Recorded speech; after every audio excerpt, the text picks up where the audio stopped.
जहाँ से live telecast कर रहा है, ये जगह कोई और नहीं है, नालंदा का जीता जागता एक खंडहर है जिसके हर कण में इतिहास का रहस्य छुपा हुआ है। जी हाँ, ये वही एक खंडहर है जो कभी एक जीता जागता यूनिवर्सिटी था, जो भारत का शिक्षा व्यवस्था का केंद्र बनाया था, क्योंकि ये वो विद्यालय था जहाँ पर एक बार में एक साथ कह सकते हैं कि 10,000 स्टूडेंट पढ़ते थे और उस 10,000 स्टूडेंट को गाइड करने के लिए 2,000 टीचर थे। यानी कहा जा सकता है कि अगर कैलकुलेशन किया जाए तो हर 10 स्टूडेंट पर 2 टीचर आते थे। ठीक है, और बात रहता है कि ये नालंदा विश्वविद्यालय इसलिए फेमस था क्योंकि इस नालंदा विश्वविद्यालय में एंट्री करने के लिए या एडमिशन कराने के लिए द्वारपालक द्वारा पूछे गए कठिन सवाल का जवाब देना पड़ता। जी हाँ दोस्तों, और कहा जाता है ना कि ये नालंदा विश्वविद्यालय को जिस व्यक्ति ने बर्बाद किया उस व्यक्ति का नाम है बख्तियार खिलजी, एक हिंदुस्तान का इतिहास का दर्दनाक शासक जो ना इस नालंदा के खंडहर को ना दूध करते हुए आग में जला दिया, और उस व्यक्ति का नाम था बख्तियार खिलजी। इसके बारे में कहा था कि बख्तियार खिलजी जो है वो खिलजी वंश का एक शासक हुआ करना था,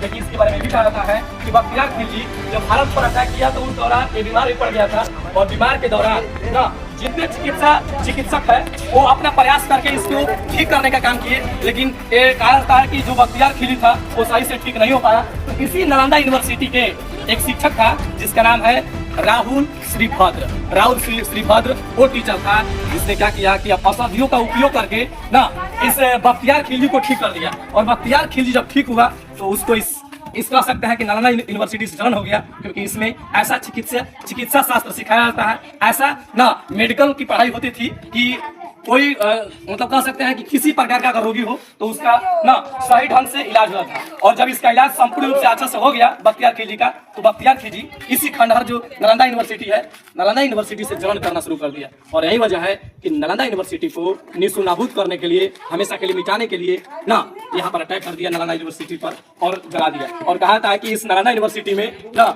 जो पुस्तकालय था, उस पुस्तकालय में इतने किताब थे कि जब किताब जला तो 6 महीने तक किताब जलते रह गया। जी हाँ दोस्तों, इसके लाइब्रेरी में करीब 90 लाख किताबें थी, और 90 लाख किताबों को जब जलाया गया तो कहा जाता है कि इसका आग जो है वो 6 महीने तक धधकता रहा। ठीक है, तो कहीं ना कहीं ये नालंदा यूनिवर्सिटी पूरे भारतवर्ष का ना एक कह सकते हैं कि शिक्षा का केंद्र था, और यहीं से पूरा भारतवर्ष में शिक्षा का संचार हुआ था। तो इस ना जो ज्ञान का ज्योति जलाने वाला नालंदा यूनिवर्सिटी है, इसके लिए एक तो लाइक बनता है दोस्तों। जय हिंद, जय भारत।